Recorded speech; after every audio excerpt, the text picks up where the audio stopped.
My name is Carter King. I have elderly parents, but they are not my blood relatives. My real parents died in a car accident when I was very young. With no relatives to take me in, I was placed in a foster home and raised there until I was 5. Even though I felt lonely without a mother and father, I found joy in meal times with delicious food. One day, an elderly couple came to the facility.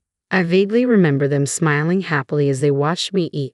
They had such kind smiles. After a while, the couple, the Kings, decided to adopt me. I quickly opened up to them, calling them Grandpa and Grandma. They had a small garden where they grew vegetables and sold them at a local farmer's market. Though they didn't make much money, the leftovers from the market and the vegetables not good enough for sale ended up on our table every day. I loved Grandma's pickled cucumbers and potato soup. Be thankful for your food, Grandpa always said. There are many people struggling without food today. We must be thankful for every meal, Carter. I hope you grow up to be someone who can help those who are hungry and in pain. I nodded seriously, and he smiled gently. His teaching stayed firmly in my heart. We lived a simple life without luxury but were raised with a lot of love and happiness. I helped with the farming while attending high school. I thought about getting a job after graduation to help with the family finances. But Grandpa said, "Don't worry about money. Do what you want to do." I think he understood that I wanted to do something that would help people in the future. But at that time, I lacked the knowledge and didn't know where to start. I wanted to go to college to learn about social work, economics, logistics, and more. For times like these, Grandpa said as he handed me a bank book. The account was in my name, Carter King. He had been saving for my education. I was moved to tears by his thoughtfulness. After enrolling in college, I studied hard. I felt happy but also guilty for causing trouble for my grandparents. I had never seen them indulge in any luxuries. They always put me first. I vowed to repay their kindness in a big way once I started working. Keeping that in mind, I devoted myself to my studies, and after graduating from college, I got a job at a food company called Inspiring Foods. This company not only manufactures and sells food products but also focuses on social welfare through food. Grandpa was the one who told me about it. A friend of his worked there, and he happened to hear about the job. "Maybe the job you want to do is here," Grandpa suggested. I was assigned to the sales department and tackled everything from copying documents to data entry and handling phone calls with all my might. I arrived at work earlier than anyone else and studied the material to learn about our products. I also accompanied skilled salespeople on their visits, wanting to learn the job quickly and become a full-fledged worker. However, there was one person who didn't think well of me, Eric, the head of the sales department. Eric was also a board member and held significant power within the company. There was a rumor that he didn't see any use in people who couldn't help him climb the career ladder and was especially tough on newcomers. True to the rumor, I was quickly targeted. Watching me ask a colleague to let me do anything, he seemed to think, "What an overbearing and cheeky newcomer." One day, he suddenly came to my desk and ordered me to come up with a proposal for a new product. "You seem like a hard worker, so you can do it in a day, right?" "Excuse me, that's a bit." Talking back as a newbie? "I'm sorry." Unable to object, I gathered all the ideas I could think of and somehow put together a proposal, which I submitted to him. It was a concept for a stir-fry vegetable sauce inspired by Grandma's cooking. Eric glanced at it and scoffed, pushing the proposal back to me. "Who would buy something like this? Our clients are looking for something more upscale. We don't need cheap stuff like this. Haven't you ever eaten any good food?" "I'm afraid I'm not very familiar with upscale stuff. Could you perhaps give me a few tips on how to improve?" Use your own head to think. Well, I guess that's too much to ask from someone raised in a poor family. Yes, sir. This kind of thing happened almost every day. Honestly, going to work became a struggle, but I had a reason I absolutely couldn't quit. I had a dream of taking my grandparents to a fancy restaurant with my first paycheck. I was sure they'd never been to a fancy place like that. They'd hardly ever eaten out. I thought to raise me, they must have made many sacrifices. I wanted to give them a little luxury for once. I wanted to treat them to an amazingly delicious feast. They raised me like their own family with no blood relation, and I wanted to repay their kindness as soon as I could. A month after I had entered the company, I finally received my first paycheck. I was proud of earning money through my own work. One of my colleagues recommended a fancy restaurant he had used for entertaining clients. So I made a reservation for 3 and called my grandparents.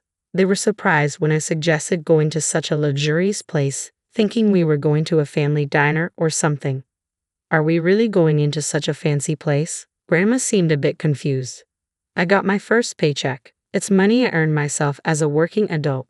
It's always been my dream to treat you both, I said. Tears welled up in her eyes. It's all thanks to Carter's thoughtfulness. Let's enjoy the feast without holding back, Grandpa said happily. Nervous about our first time in such a restaurant, we stepped in. Then, from a back room, I heard a familiar voice. As the door opened, Eric came out. Hi, good evening, I said, reflexively straightening my posture. Why are you here? He looked at me curiously. Just having dinner with my family, I replied timidly. This place is for entertaining important clients, not for common folks like you. He scrutinized us and continued. Coming to a restaurant in such cheap attire is out of place. Even if you eat high-end food, you won't appreciate its value. Why don't you go to some cheap diner around the corner? His words pierced my heart. It was one thing for me, but I had made my grandparents feel bad too. That was far from the filial piety I had hoped for. Filled with frustration and shock, I couldn't say anything back. Then Grandpa, who had been quietly listening, spoke up. The one who's out of place is you, he said in a tone I had never heard him use before. Who do you think you're talking to? Eric started angrily coming towards Grandpa, but when he got a good look at Grandpa's face, he exclaimed loudly, Mr. King. Then he quickly went pale and sat down on the spot. Bringing happiness to everyone through the power of food, Grandpa murmured. That was the corporate philosophy of inspiring foods. I've been meaning to talk to you about it, Carter. Are you ready to hear me out? He began to speak quietly. Our family has owned vast lands for generations, which allowed us to live without want. One day, over 30 years ago, the president of Inspiring Foods came to us wanting to buy our land. He wanted to build a factory for his company to expand his business. Upon further discussion, I learned that Inspiring Foods had been donating food to children in foster care. The president grew up in a poor family himself, often going hungry. He had a strong desire to provide delicious meals to as many children as possible. He was passionate about expanding his business to support more orphan children, families, and those in need. I was deeply moved by his feelings. My wife and I have always loved children, but were unable to have any of our own, so we decided to help his cause. We kept only the land necessary for our livelihood and gave the rest to him, agreeing with the philosophy of bringing happiness to everyone through the power of food. I became a shareholder in Inspiring Foods and made further investments. I vowed to use my money to help those in need. We kept in touch ever since, and one day I visited the foster care with him. That's where I met you, Carter. While other children were fussing over not liking carrots or wanting pizza, you were the only one enjoying your meal, saying delicious with your mouth full. It was so adorable. I wanted you to be part of our family, to share meals together, so we adopted you. You grew up to be a very kind-hearted young man capable of empathy. That's why I thought you could be of service at a company like Inspiring Foods. That's admirable, Eric said, standing up and extending his hand to Grandpa.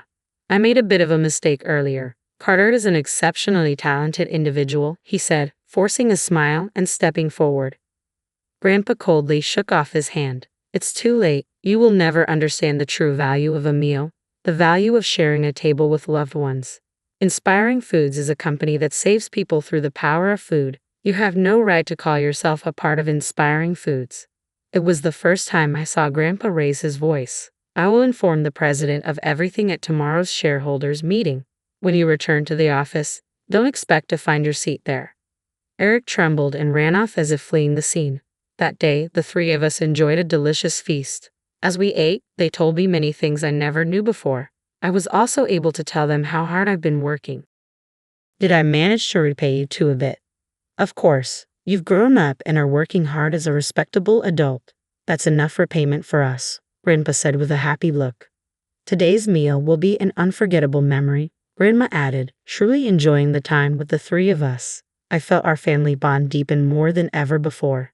The next day, Eric was nowhere to be found at the company. Fearing that his harassment would come to light, he had vanished. In fact, after my case, there were multiple complaints from other new hires and employees who had been harassed by him, leading to his dismissal by the board. Gerald, the colleague who had recommended the fancy restaurant to me, became the new head of the sales department. No one has worked as hard as you in their first month, Gerald said, praising my efforts. He even took the time to review the proposal Eric had rejected, offering many suggestions. "You might become president one day," he said with a laugh, showing affection. "I want to continue gaining experience and someday take part in a business that delivers delicious meals to those in need. For now, I'm committed to giving my all to the work in front of me, to help create happy moments around the dining table for others. I work for the sake of society today, as always."